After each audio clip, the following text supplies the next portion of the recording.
Hey everyone, just wanted to come to you with a quick message about addiction. So those of you that follow me know that I am a recovering addict. My addiction took me out really quickly. I'd had an incident that had happened, and I started having a glass of wine to relax, and one wine became 10 glasses, and 10 glasses became not enough, and not enough became not enough. And it took me out really quickly. And the thing is that addiction does take women out faster than it does men because of the way we metabolize the addiction. So although you guys have followed me and you know that I have many different traumas, what I wanted to discuss is kind of put it into a way that maybe would make sense, because it made sense to me when when this was something that came to mind.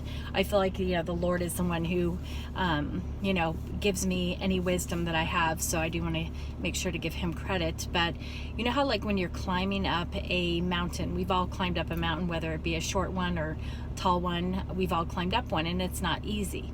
Now take that same mountain and pack it with wet clay. And you're trying to climb up, and your feet are getting impacted, and you're pulling them out and impacted and pulling them out. Well, the thing is that it becomes exhausting, because it's very physically exhausting to go up a mountain that's basically layered with wet clay.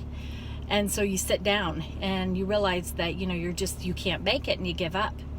And you sit there and you get stinky and you get dirty and you get cold, and you decide, you know what, I'm gonna get back up again, I'm gonna try again. And you go a little further, and then you fall down again, and then you go a little further and you fall back down again.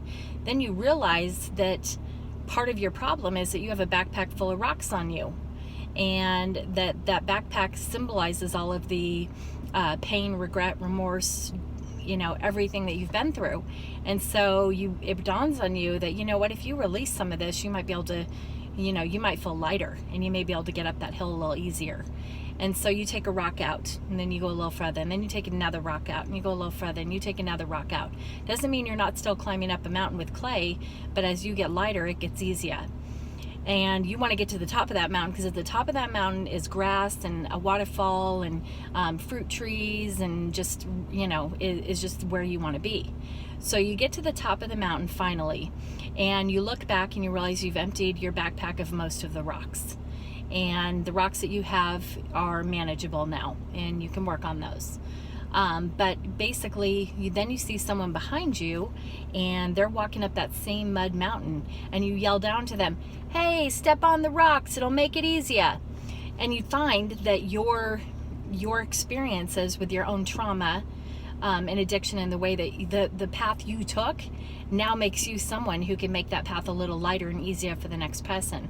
So, if each person were to take one person behind them that is going through something that they can relate to, and just pull them up with some tools that you've learned and experiences, and your experience, your strength, your hope, how amazing would that be? And think about it from this standpoint. What if someone had done that for you? And maybe someone did do that for you, and you realize how wonderful it was. Well, pass that on. And by the way, if no one's told you today, you matter, I'm proud of you, and I love you. Happy Father's Day to all the fathers out there, and I hope you have a wonderful, blessed weekend. Take care. Bye-bye.